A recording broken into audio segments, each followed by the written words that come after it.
Hello, new parents! Welcome to my channel. I know those first few weeks and months with a newborn can be equal parts exhilarating and terrifying.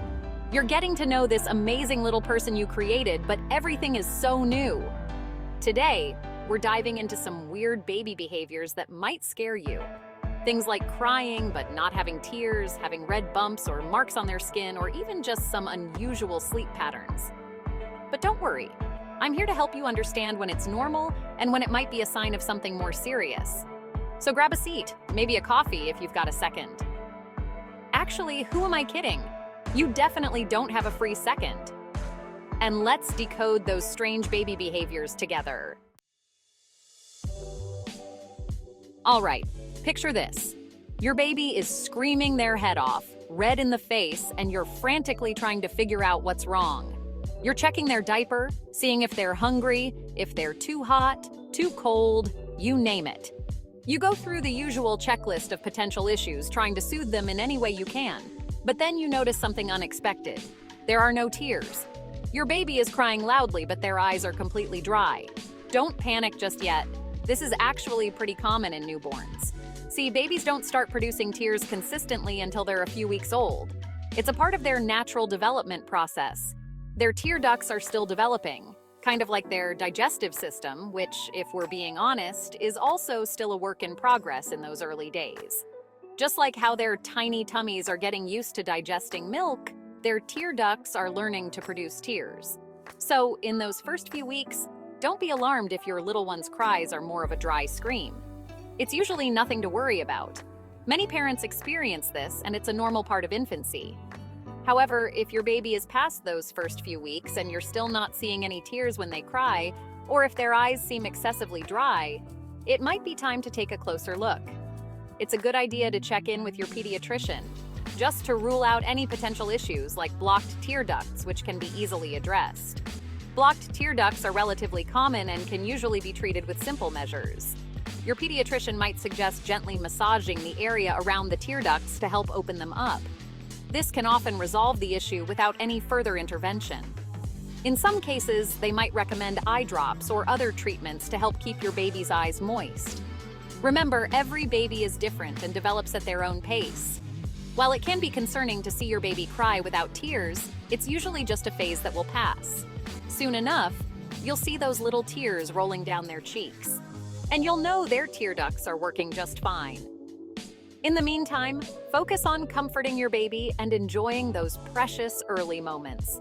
Parenthood is full of surprises and learning experiences, and this is just one of many. So take a deep breath, trust your instincts, and know that you're doing a great job.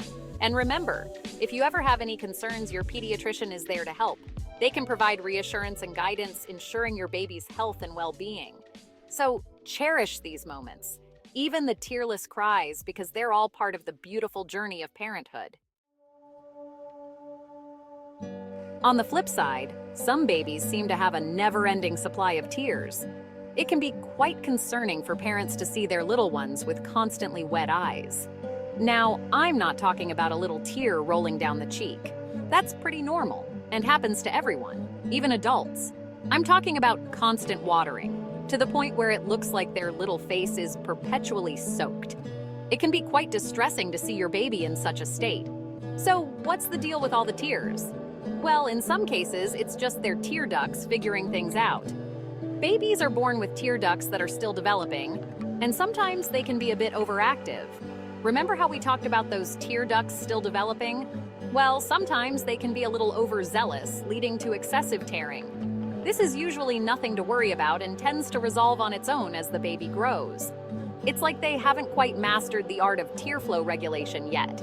Just like how babies learn to control their movements and other bodily functions, their tear ducts are also learning to regulate themselves. But, and this is important, excessive tearing can also be a sign of something else going on. It's crucial to pay attention to other symptoms that might accompany the tearing. It could be an eye infection, like conjunctivitis, also known as pink eye. Conjunctivitis is an inflammation of the conjunctiva, the thin, clear tissue that lies over the white part of the eye and lines the inside of the eyelid. If you notice any redness, swelling, or discharge along with the excessive tearing, give your pediatrician a call. These symptoms can indicate an infection that needs medical treatment. They'll be able to determine if it's just those overachieving tear ducts or something that needs a little medical attention. Your pediatrician can provide guidance and treatment options to help your baby feel better. In most cases, with a little time and care, your baby's eyes will stop being so watery. It's all part of their development process. So, while it can be worrying, know that it's usually just a phase that will pass. Always remember, as a parent, your instincts are important. If something doesn't feel right, it's always best to consult with a healthcare professional. Your baby's health and well-being are the top priority.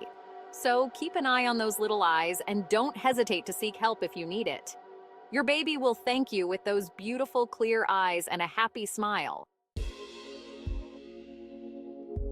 Before we dive in, make sure to subscribe to our channel for more helpful tips and advice on baby care.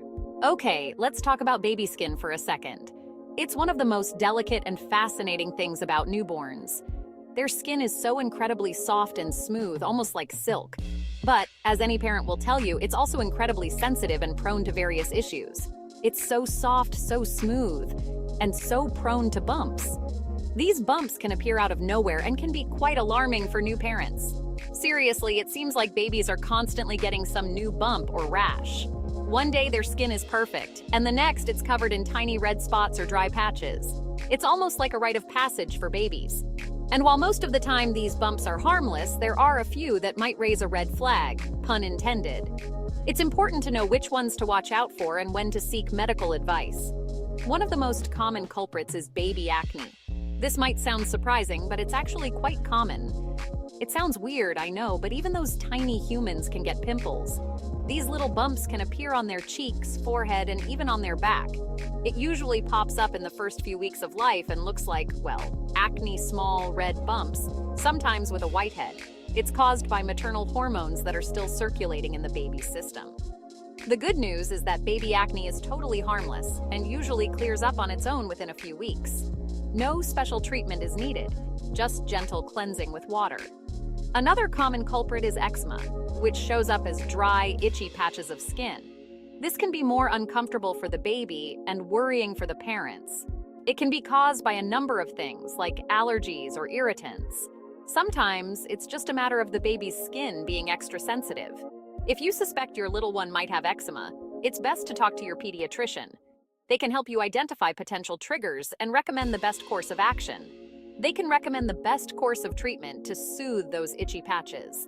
This might include special moisturizers, ointments, or even changes in diet if allergies are suspected. Remember, while baby skin issues can be concerning, most of them are manageable with the right care and attention. So, keep an eye on those baby bumps, but don't stress too much. With a little patience and the right guidance, your baby's skin will be just fine. Now, bumps aren't the only things that can pop up on your baby's skin. Sometimes you might notice marks or spots that weren't there before. And while most of these are totally normal, there are a few that warrant a closer look. One type of mark you might see is a birthmark. These are present at birth or develop shortly after and can range in color, shape, and size. Most birthmarks are harmless and don't require any treatment. Another common mark is a Mongolian spot, which is a flat, bluish-gray mark that usually appears on the lower back or buttocks. These spots are more common in babies with darker skin tones and are completely harmless, usually fading over time. However, if you notice any marks that are changing rapidly, bleeding, or causing your baby discomfort, it's important to get them checked out by a doctor. Let's face it, baby sleep is its own mysterious world. One minute they're out cold, the next they're wide awake and ready to party. At 3 a.m.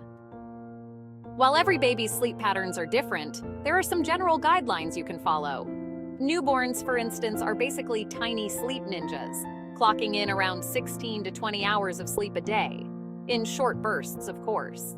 As they get older, they'll start to sleep for longer stretches, but don't expect them to be sleeping through the night just yet. Now, if your baby is consistently having trouble sleeping, waking up frequently throughout the night, or showing signs of sleep disturbances, it's worth talking to your pediatrician. There could be an underlying issue like reflux or sleep apnea that needs to be addressed.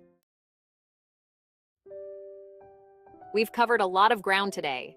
From those dry cries to those never-ending tears, from mysterious bumps to unusual sleep patterns.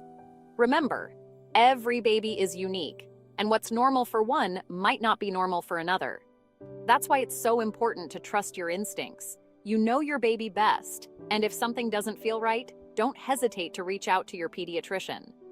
They're there to help you navigate the wonderful, messy, and sometimes confusing world of parenthood. Thanks for watching and take care. Please comment below and share how your baby journey is going.